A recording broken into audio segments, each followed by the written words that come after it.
Hello everyone, good morning. তো তোমরা কেমন আছো? আশা করি সবাই ভালো আছো, আর আমিও কিন্তু খুব ভালো আছি। তো আজকে আরও একটা নতুন ভিডিও নিয়ে আমি চলে এসেছি। আজকে কোনো ব্লগ ভিডিও দিব না। আজকের ভিডিওটা কী নিয়ে হয় বলো তো? সেটা হচ্ছে হেনা। তো তোমরা হেনা কি করে ইউজ করবে, কি কি মেশাতে হবে হেনার মধ্যে। আবার অনেকে আছে যারা কিন্তু হেনাটা ঠিক করে ব্যবহার করতে পারে না বা দিতে পারে না। আবার কারো কারো ক্ষেত্রে কিন্তু এমন হয় হেনাটা শ্যুট করে না, তারা কিন্তু পুরো ভিডিওটা স্কিপ করতে পারো। তো চলো, হেনাটা তোমরা কিভাবে দিবে আর কিভাবে দিলে তোমরা সঠিক রেজাল্ট পাবে, আর হেনার যে উপকারিতা আছে সেটা তোমরা কি করে পাবে, সেটাই তোমাদের আজকের ভিডিওতে বলবো। তো তোমরা ভিডিওটা স্কিপ না করে শোনো আমি কি বলছি, আর তোমরা দেখো আমি ভিডিওর মধ্যে কি কি দিচ্ছি। আর আমি আজকের যেই হেনাটা ইউজ করব সেটা হচ্ছে ময়ূরী হেনা, ব্ল্যাক হেনা ইউজ করব। আর তোমরা যারা অন্য কালার ইউজ করতে চাও তারা কিন্তু করতেই পারো। তো চলো বেশি বকবক না করে আজকের ভিডিওটা স্টার্ট করা যাক। সবার প্রথমে বলি তোমরা হেনা কি করে ইউজ করবে, আর তারপর আস্তে আস্তে হেনার উপকারিতার দিকে যাব। তো চলো, সবার প্রথমে আমি একটা বাটির মধ্যে জল গরম করে নিয়েছি, আর তার মধ্যে দিয়ে দিলাম চা পাতা। হ্যাঁ, যে চা পাতা দিয়ে চা খাওয়া হয় সেই চা পাতায়। তারপর ওই জলটাকে আমি ছাঁকনি দিয়ে ছেঁকে নিয়েছি, মানে যেই জলটা আমি ফোটালাম সেই জলটাকে আমি ছাঁকনি দিয়ে ছেঁকে নিলাম। এরপরে আমি এটার মধ্যে মিক্স করব আমাদের হেনা, মানে আমি যে কোম্পানির হেনা ইউজ করি না কেন, আমি এখানে কোনো কোম্পানি মেনশন করছি না, আমি এখানে ইউজ করছি ময়ূরী হেনা। তো আমি এটাকে ভালো করে এর মধ্যে মিক্স করে নিব। তোমরা চাইলে এটাকে ওভারনাইটে রাখতে পারো, আর চাইলে দেওয়ার 30 থেকে 40 মিনিট আগেও ভিজিয়ে রাখতে পারো।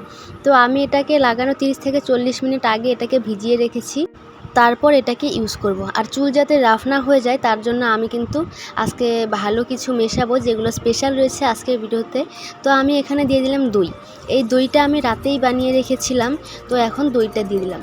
আর কেউ যদি দইয়ের গন্ধ সহ্য করতে না পারো তাহলে কিন্তু তোমরা দইটা স্কিপ করতে পারো। দই কিন্তু চুলের জন্য খুবই ভালো, আর যারা যারা সহ্য করতে না পারো তারা কিন্তু একদমই দিবে না। তো আমি কিন্তু এখানে দই দিয়ে দিয়েছি, অল্প পরিমাণে দিয়েছি। দেওয়ার পরে দেখছিলাম একটু কম হয়ে গেছিলো, তো একটু বেশি করে দই দিয়ে আমি এটা কিন্তু ভালো করে মিক্স করে নিলাম। তারপর দিয়ে দিলাম লেবুর রস। লেবুর রসটা কিন্তু আমি অল্পই দিয়েছি। আর হ্যাঁ, তোমরা যারা হেনা করবে তারা কিন্তু ডিম না হয় দই, দুটোর মধ্যে একটা কিন্তু অবশ্যই দিবে। যাদের চুল খুব যায় তাদেরও চুল কিন্তু খুব সুন্দর হয়ে যাবে। এরপর আমি এখানে মিক্স করবো একটা অয়েল, আর আমি এখানে যে অলিভ অয়েলটা অ্যাড করলাম, তো তোমরা চাইলে কিন্তু কোকোনাট অয়েলটাও অ্যাড করতে পারো। তো আমি এখানে অ্যাড করার পরে দেখো সব কিছু কিন্তু মিক্স করে নিলাম। মিক্স করার পর দেখো আমার এই অবস্থা। তো আমি এখানে 30 থেকে 40 মিনিট, একটু বেশি হয়েছে, ভিজিয়ে রেখেছিলাম। প্রায় 1 ঘন্টার মতন ভিজিয়ে রেখেছিলাম। রাখার পরে দেখলেই তোমরা কেমন হয়েছে। ভিজিয়ে রাখার পরে দেখতে কিন্তু পুরো ব্ল্যাক হয়ে গিয়েছিলো, যেটা ব্ল্যাক হেনা এমনিতেই, তো আরও কিন্তু ব্ল্যাক হয়ে গিয়েছে। তো আমি এখানে বসে পড়েছি হেনা দেওয়ার জন্য। আর তোমরা হেনা দেওয়ার আগে কিন্তু পিছনে, মানে মাথার পিছনে একটা কিছু দিয়ে দিবে, গামছা বা কিছু একটা দিয়ে দিবে। আর না দিয়ে বসলে কিন্তু চুলের অবস্থা, শরীরের অবস্থা পুরো শেষ হয়ে যাবে। আর যে জামাটা তোমরা পরে বসবে সেই জামাটার অবস্থাও তো পুরো শেষ হয়ে যাবে। তো আমি এখানে একটা কাপড়ের টুকরা ছিল, তো এটাই মা বের করে দিল, এটা দিয়ে আমি বসে পড়েছি এখানে হেনা দেওয়ার জন্য। তো দেখো আমি কিন্তু ভালো করে হাত দিয়েই দিচ্ছি। অনেকে কিন্তু হাত দিয়ে দেয় না, হাতের মধ্যে প্লাস্টিক দিয়ে দেয়। অনেকে আছে আবার ব্রাশ দিয়ে দেয়। তো আমি কিন্তু হাত দিয়ে কমফোর্টেবল ফিল করছি, যার জন্য কিন্তু আমি হাত দিয়েই মিক্স করে নিচ্ছিলাম। তো আস্তে আস্তে আমি পুরো চুলগুলোর মধ্যে দিয়ে দিচ্ছিলাম, যেখানে লাগছিল না। আমার মা কিন্তু আমার পাশেই দাঁড়িয়েছিল, আর মা আমাকে দেখিয়ে দিচ্ছিল এখানে দে, এখানে দে, এখানে হচ্ছিল না। তো আমি মার কথা মতো আমি কিন্তু ঠিকঠাক করে দিয়েছিলাম। আর আমার কিন্তু দেখো চুলের অবস্থা কিন্তু খুবই খারাপ হয়ে গিয়েছিলো। চুল যেমন লাল হয়েছিল তেমন চুলের আগা টাগা ফেটে কিন্তু একদম অবস্থা কেরোসিন হয়ে গিয়েছিল আমার। আর আমার না খুব পরিমাণে চুল উঠছে জানো। তো যার জন্য এটা আমাকে একজন দেওয়ার জন্য বললো, তো আমি এটা দিয়ে দিলাম। তো দেখো আমি কিন্তু এক সাইডটা ভালো করে মিক্স করে নিচ্ছিলাম।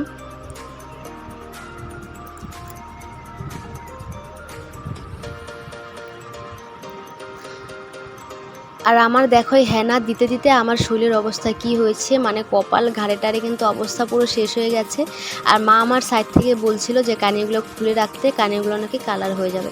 যেমন বলছিলাম কানেরগুলো কালারই কালো হয়ে আছে, তো লাগলেই বাকি, না লাগলেই বাকি। তো আমার কিন্তু মুখের অবস্থা পুরো শেষ হয়ে গেছে। তো আমার কিন্তু এক সাইড অলরেডি দেওয়া হয়ে গেছে। আর দেখছিল তো মা কিন্তু সাইড দিয়ে আমাকে দেখিয়ে দিচ্ছিল যে কোথায় কোথায় দিতে হবে। তো আমার কিন্তু এক সাইড অলরেডি দেওয়া হয়ে গেছে। তো এই সাইডটা তোমরা যেভাবে দিলে ওই সাইডটাও কিন্তু একইভাবে দিতে হবে। আর এই সাইডটা কিন্তু আমার হ্যান্ডটা একটু বেশি লেগে গিয়েছিলো, কারণ যেহেতু এই সাইডটাতে চুলগুলো একটু বেশি ছিল, তো এই সাইডটাতে কিন্তু আমার একটু হেনাটা বেশি লেগে গিয়েছিল। আর এই সাইডটাও আমি এই সাইডটার মতো ভালো করে দিয়ে দিচ্ছিলাম। তো দেখতে থাকো। তো তো এই সাইডটা আমার কিন্তু দেওয়া কমপ্লিট হয়ে গেছে। তারপর মুখ টুক ধুয়ে এসে পড়লাম ঘরে। আর চুলটা কিন্তু আমি খোপা করে রেখে দিয়েছি শোকানোর জন্য। তো চুলটা আস্তে আস্তে আমি খুলে দিচ্ছিলাম, গরমও লাগছিল, খুলে দিচ্ছিলাম। তো চুলটা কিন্তু আমার শুকিয়ে গিয়েছিল। তো আমি স্নান টান করে একবার এসে পড়েছি।